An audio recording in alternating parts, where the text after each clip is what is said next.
Hey guys, in this video I will show you how you can fix CS2 verify error, VAC verify error.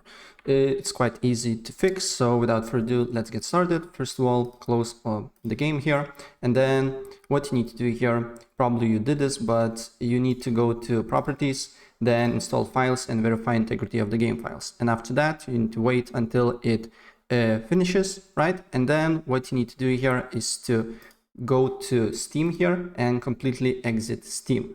And after you do so, then open up Task Manager. Then you need to go to Details and end all the tasks here related to Steam.